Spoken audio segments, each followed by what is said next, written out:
Well, students are outraged over a move by the Cal State Board to increase the salaries of 2 campus presidents. This comes on the heels of a decision to freeze enrollment at most campuses next year because of state funding cuts. KTLA's Sarah Welch live in Long Beach, where that meeting is currently underway. Sarah. Glenn, that's right. The meeting is underway right now in the building behind me, and yes, students are very frustrated. They did pass in committee those salary increases this morning. The full board will take them up this afternoon, and yes, they are also discussing this idea of enrollment freeze for the spring 2013 semester. As you can imagine, many students are very upset, thinking that it could deny thousands of people a chance to learn in the state's largest public university system. At Cal State Long Beach, one slogan says, "Graduation begins today." That is, as Cecibel Bermel knows, if you can get in and get enrolled.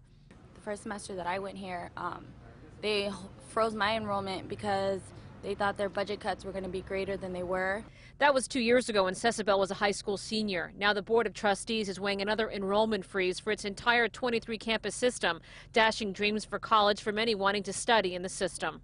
We agree, but if we get cut another $200 million if the governor's tax proposal doesn't pass, that's about $1 billion that we've been cut over the last 2 years. So there's really not much choice. We hate these choices. We think they're terrible, but we're sort of like the exits seem to be blocked and we don't know what else to do as we face another $200 million cut possibility. They're also cutting classes, so it doesn't even make sense. So it's like, where's our money going?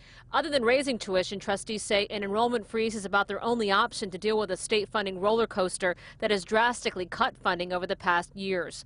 85% of the budget goes towards salary and wages, so why not ask the unions that make up the staff to take lesser pay or benefits so kids can go to college? That's easier said than done under California's collective bargaining laws.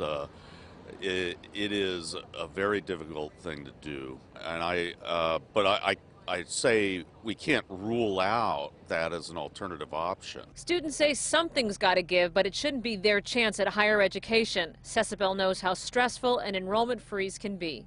It's like you had your hopes set on there, and then you didn't even get the opportunity to go.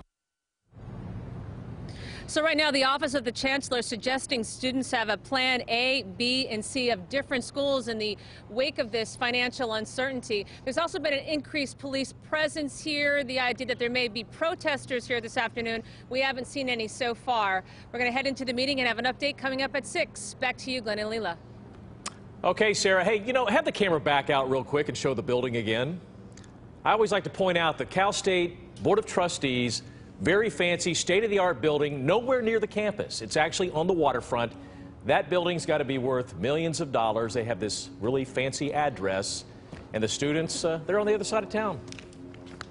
Just want to point that out. Yeah, they are on the other side of town, a couple blocks away. Well, point well taken, Glenn. All right. Thank you very much, Sarah.